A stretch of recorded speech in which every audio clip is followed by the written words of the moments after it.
Hello and welcome to the FUTVE English podcast, your one-stop shop for Venezuelan football in English, bringing you fortnightly episodes dedicated to the Venezuelan League, the national teams, and the myriad of Venezuelan players around the world. In this episode, we will be diving into one of the most interesting FUTVE stories of the past few years, Carabobo Futbol Club. In 2019, they finished third in the Liga FUTVE league table, just a point off of top spot, qualifying for South America's premier continental football competition, the Copa Libertadores. In 2020, they failed to make it to the Libertadores group stage and then made history by going the entire season without a single victory. Unfortunate history, that is. Recording just 6 points from 6 games. They ended the year in seeming disarray. 9 players were released with 3 games left of the season, including their captain, 6 players who had only recently joined the club, and 7 players who had played for Carabobo just the day before. However, in 2021, a rebuilding project began under new and fresh ownership. Wholesale changes to the playing staff were characterised by bringing in a wave of young players and many with hardly any top division experience or none at all. They were one of the revelations of the season, only missing out on qualification for the final stage of the final day of the regular season. Such was the impression made. 4 players from Carabobo's 2021 team moved to clubs abroad, more than any other Liga FUTVE club so far. And there is rumour that a 5th player, Ariel Renner, will take it one further. Behind the scenes and in the transfer market, perhaps no other club has been as busy. Here to discuss it all with us is Carabobo Futbol Club's general manager, Federico Rojas. Federico is not new to the sports scene in Carabobo, studying sports management in European universities and centres such as the Johan Cruyff Institute.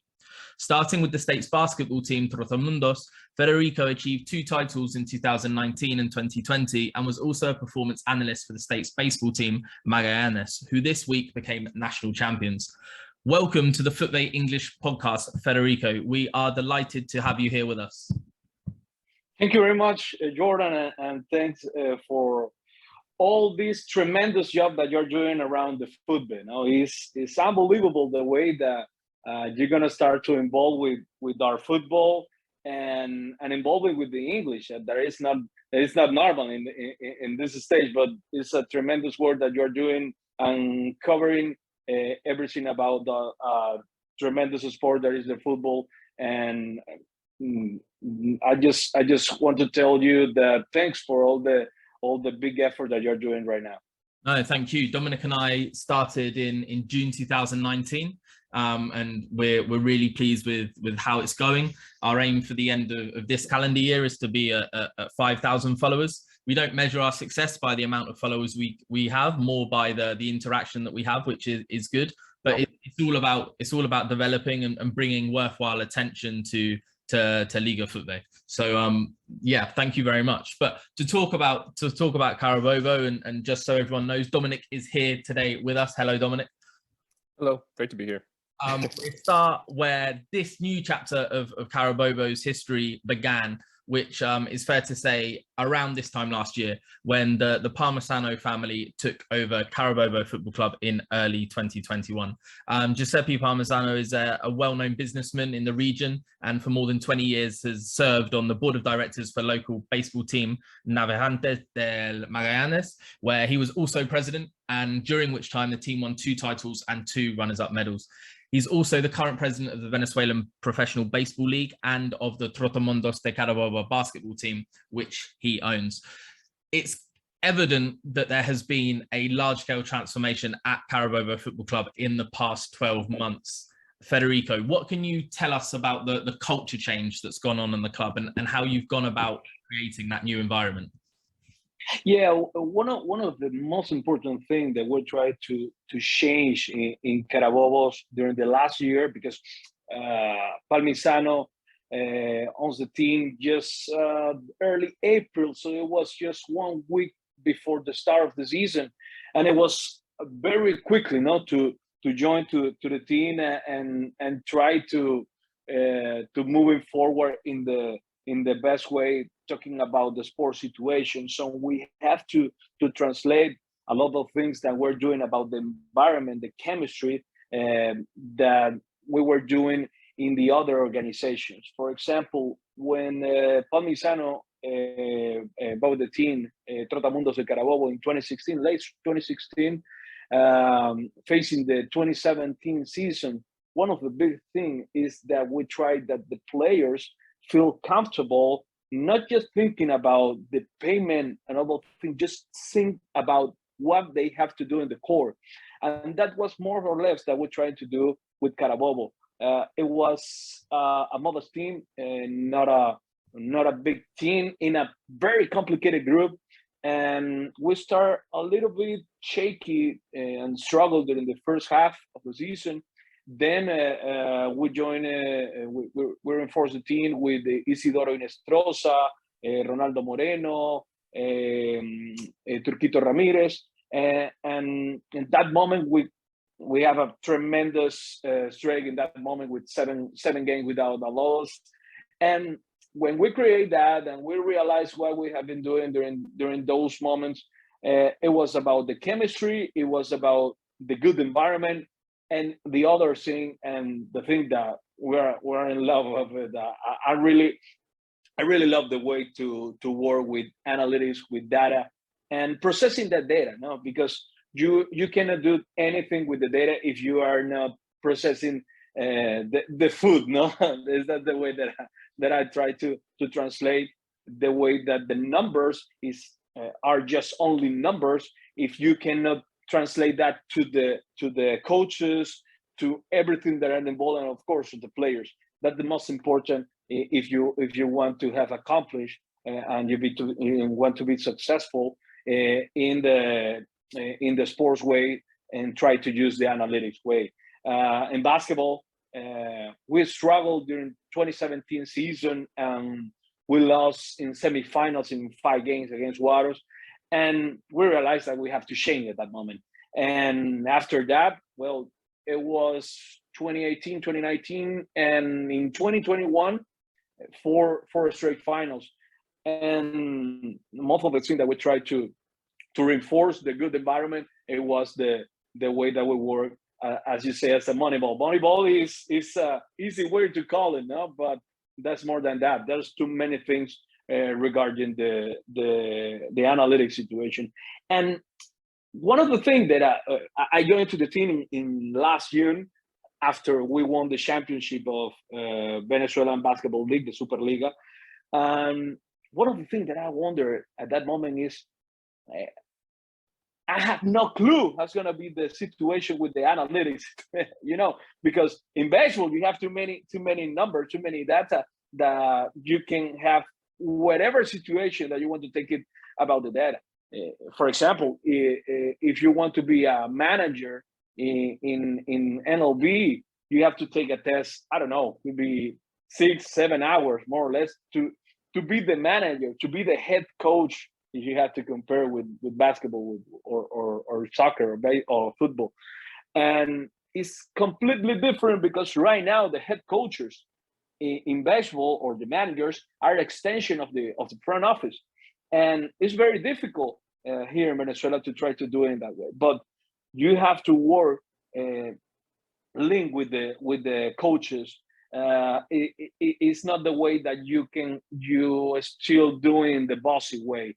It's very difficult if you want to be successful in the Venezuelan sports that you try to do in the old-fashioned style. You have to be more horizontal than vertical, and that's the thing that when we realized, and I joined in last June to Carabobo, that we have to try to translate that, and also to it was a shock and surprise for me that we have too many data in football, and it's special. And after that moment, I realized that we can build a team about the data that you can have in football. And we made a tremendous signing that was Salvatore Simeone, that works with us in the methodology, and it's tremendous because he loves the data, and also is very important that the Palmisano family believe in the new ways of work right now with the sports. I imagine data will still play a role in this answer as well, but you obviously brought in Kike Garcia for this coming season to be the head coach, to be the manager. obviously there's been a lot of discussion about him coming in, having managed the rival Uruguay for multiple seasons. But can you talk about, one, navigating that signing with a coach who has worked with the rival team, but also how did the way the team is working on data, how did that play into you deciding this is a man that you really want in charge?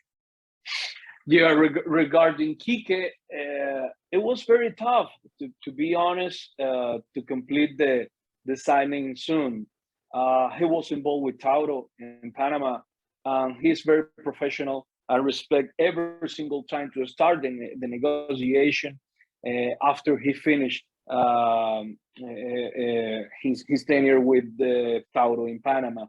And I believe that he finished around the first half of December, the 15th or 16th of December, and we have to wait until that day to start moving on. To be honest with you, we had around 8 or 9 different interviews with different coaches that perhaps could join to the team. But after all the meetings with Kike, we realized that he can adapt to the team that we're building in that moment. Because one of the big the most complicated things is wait until December. We cannot wait until December to sign every single player. We start to sign the players in early November, just 1 week later than we were eliminated from the hexagonal. And at that moment, we start to build in the team. And not many coaches want to join the team that don't have too much participation in building the team. That's very complicated. For example, in baseball, it's not a problem at all. Perhaps in basketball you can handle, but in football or soccer, everybody want to or most of the coaches want to be involved in the building of the team. And we start to building the team in the way that we realize that the data and analytic factors could be an important could give to us an important advantage of the way with different young players. And one of the things that I love of Venezuelan football is that you can be successful playing with young players. And it's very difficult because when I translate that, when I compare with basketball in Venezuela, you need veterans in basketball here in Venezuela to win, and even more or less in baseball. But here, it's unbelievable how much talent we have here in Venezuela. It's ridiculous to think that 20 years ago we're gonna realize that the practice of football is more or less the same of baseball, or could have been more, no? And I believe that one of the big advantage of it is about the players still playing when they are kids.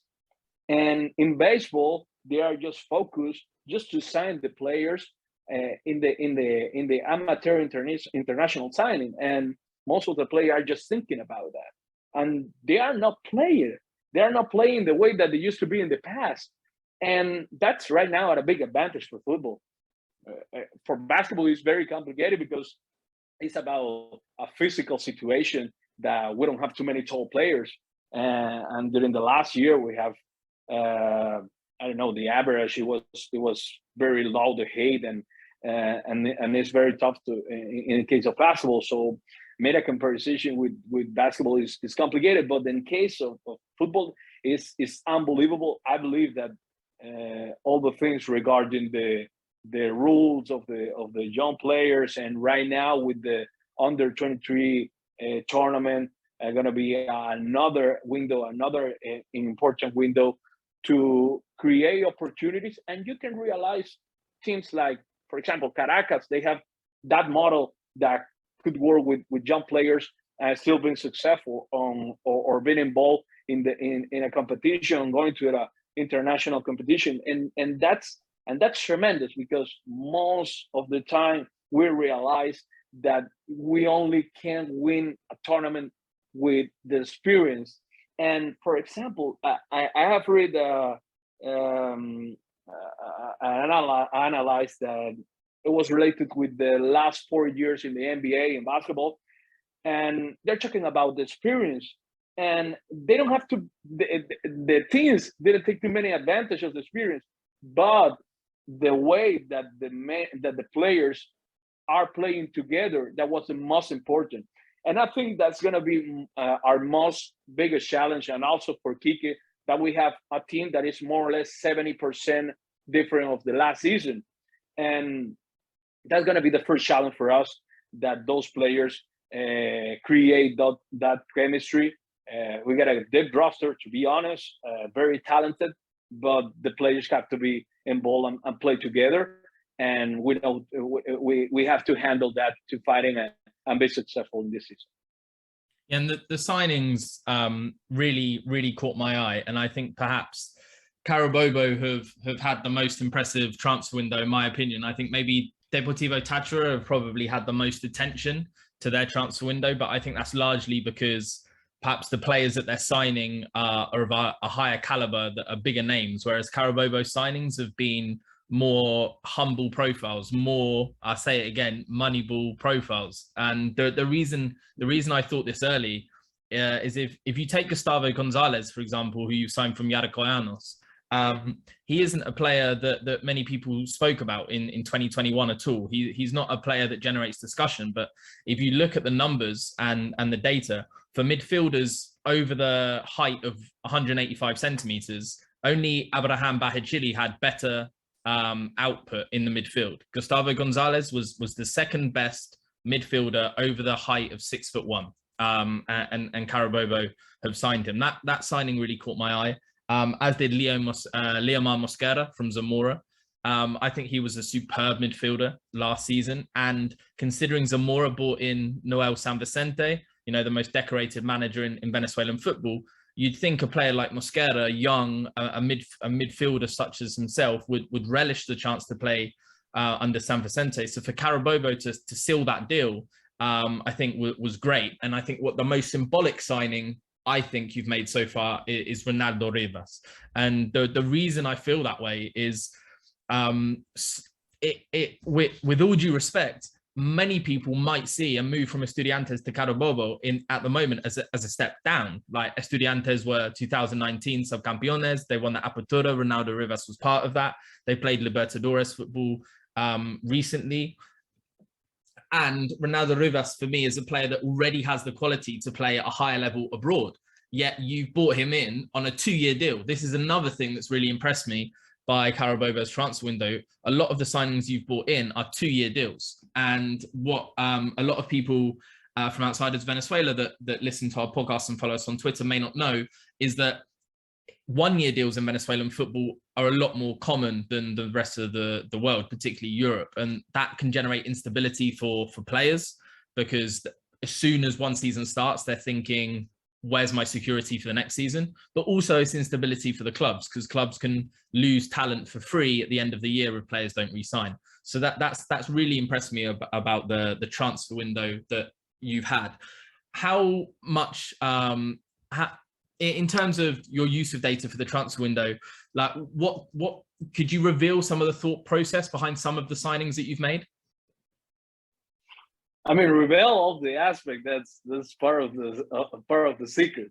But too many data is available for everybody that want to be involved with this. I mean, it's not a tremendous secret, or we don't have a special application that they're building right now in most of the franchise in the USA. No, for example, when you realize that the analyst department in the USA, in National Football League, in NBA, MLB, and MLS, most of the signing are related to system engineer to develop standard programs, gonna be an advantage from inside.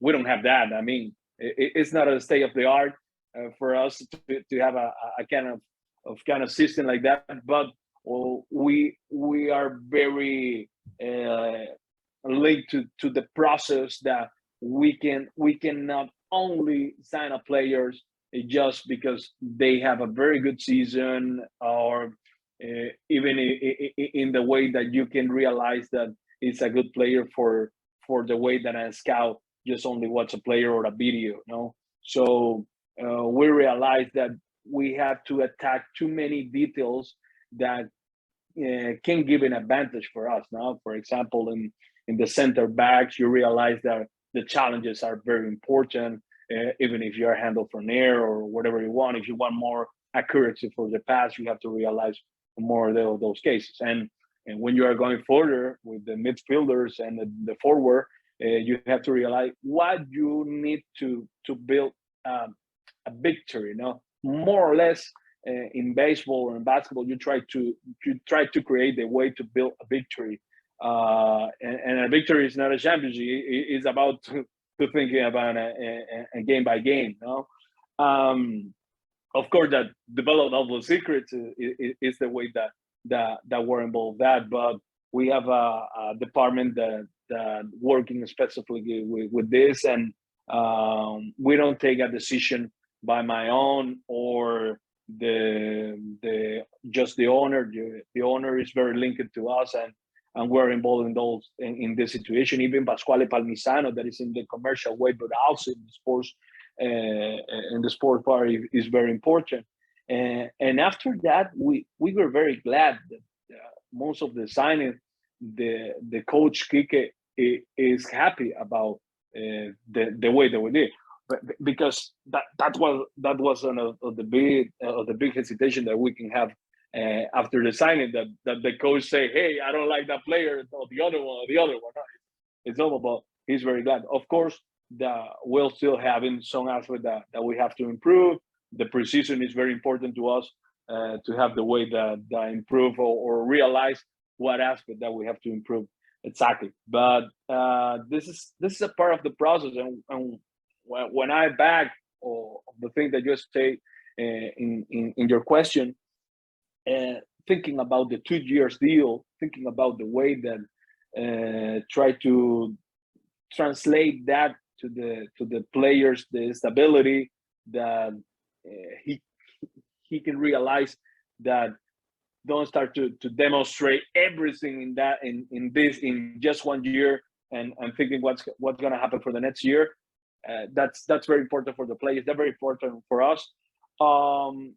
In the other sport, for example, in baseball and basketball, they have too many protection between the leagues, and you don't make too many signings by 2 or 3 seasons. It's very unlikely to do that, but we realize that here, even for us, for grow up and not thinking just in one season, the 2-year deal, it was a brand for us in most of the signing for this season. And with the numbers of transfers you've made, 21 signings in terms of players, plus obviously Quique, and 6 to 10 departures, depending on the ones that have been officially announced and the ones that haven't been officially announced. So there's a net gain there of at least 11, maybe a net gain as high of 15. And like you alluded to earlier, about 70% of the first team are going to be new players for Quique to manage. And how he brings that together is going to be, one of the narratives of this season. Quique Garcia has arrived after 3 years of continual success, 2 Sudamericana qualifications with Aragua, and then obviously the Panamanian title with Taro. And I know that Dominic wanted to ask a question related to the club and its relationship with fans, and perhaps actually like Quique Garcia is another interesting element to Dominic's Absolutely. question that will be coming in a minute, because obviously Quique's background is Aragua, not just as a head coach, but also as a player. He won the Copa Venezuela with them in 2007. And, there is a rival between Carabobo and Aragua. So Dominic, your question. Yeah, I was just curious, and of course there's a lot of factors here. There's the pandemic that has not allowed fans to attend games in the first place for now multiple years. And of course the results can play into what I'm going to ask about. But as a group that's coming to this team, taking over, managing all aspects, what steps have you taken, and how do you feel those steps have gone to try to re-engage the club with its fan base, which, it's, as you mentioned, it's not a particularly successful club historically, but it certainly does have a fan base.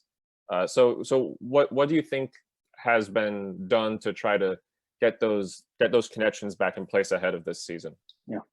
Yeah, that's a nice question, Dominic, because back in 2016, early 2017 in Trotamundos, we experienced disconnection with the fan base at that moment. But there was a particular different situation that right now in Carabobo, and at that moment we realized that we have to connect with the fan base again. First of all, we have to try to have a competitive team. A competitive team is not guaranteed a championship, but to be involved in the way that you can fight it for the championship. And we brought a tremendous coach at that moment. It was Rubén Magnano, the legend of Argentina national team, and won the gold medal with the Argentina, Manu Ginóbili, Roberto, and those golden generation with Argentina in the Olympics of Athens 2004. And we brought Rubén Magnano, and that was one of the biggest steps that we're doing in that moment. We have a very competitive team. We finished in the second spot of the third spot in the regular season. We fortunately the season finished on the semifinals against War. But despite the competitive team, we gave to the fans an experience to go into the forum. We start with the new screen, with a very good opportunity to have facilities regarding food, and not only thinking about just the game, but the family can have another opportunity to go into the forum arena and enjoy in a very particular way. And that was the first connection.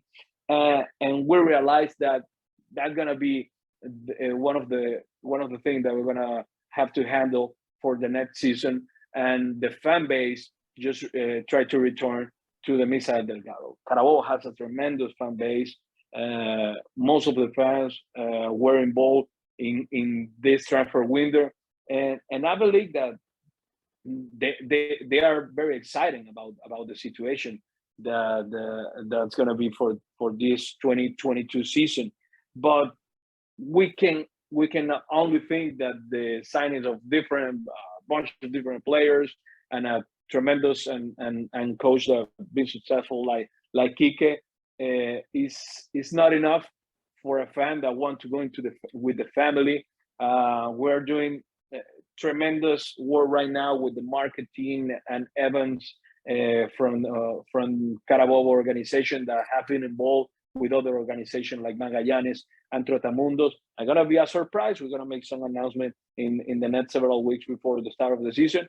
But definitely, Dominic, it would be very important for us that the fans can connect with the organization, not only about the sports result, it's about everything. And it's about to have an experience, a different experience in Misael Delgado, that right now is one of the best pitches right now here in Venezuela. And with the season less than a month away now, kicking off around the 24th of February, is it fair to say that Carabobo's transfer business is over, or can we still expect a few more names? I saw, just yesterday or the day before, the signing of Juan David Cuesta, another right back, which perhaps means Ronaldo Rivas will be playing further forward this season. He's a versatile player that can, play central midfield and right mid, but obviously played a lot of his minutes, particularly in the first half of the season last year at Estudiantes, before moving into the midfield and having a really impressive run of 7 games where he seemed to score or assist every game. So is there more to come, or are we done for this window? I think that we can never say that we're close at all. The sports have too many things, and we never know what thing that could happen during the preseason. Part of the sport is the injuries and the situation, and right now with the COVID, perhaps you have to join to add another pieces. At the moment, we're okay, but we're still thinking and assess all the situation about the team, and thinking about what's going to be an exactly position that we have to add it for the late preseason. We'll still evaluate that, and I don't know. Perhaps we can make some other announcement about players during this window. From the next window, definitely we're gonna join another partner players or another players. And one question that it's good to have you here to hopefully answer, but understand if you choose not to. Obviously, Liga FUTVE have scrapped the juvenile rule, the under-20 rule going forward after 14 years of a regulation stating that at least one player in the starting 11 has to be under 20 and replaced, substituted with another under 20 if they're withdrawn. That rule is no longer in place. There's going to be an under-23 reserve league next season and talk that the Copa Venezuela is going to be played along similar lines. But with the youthful side that you have, do you expect that Carabobo will continue to field under-20 players as standard anyway? You said in the podcast earlier that, you know, the importance youth has in Venezuelan football is paramount. So how do you see that rule affecting Carabobo? Yeah, I mean that rule won't affect at all to Carabobo. We're gonna still have our model, or try to build our model now. We still have very young players. For example, Jose Montilla is a player that you have to put in a highlight for this season.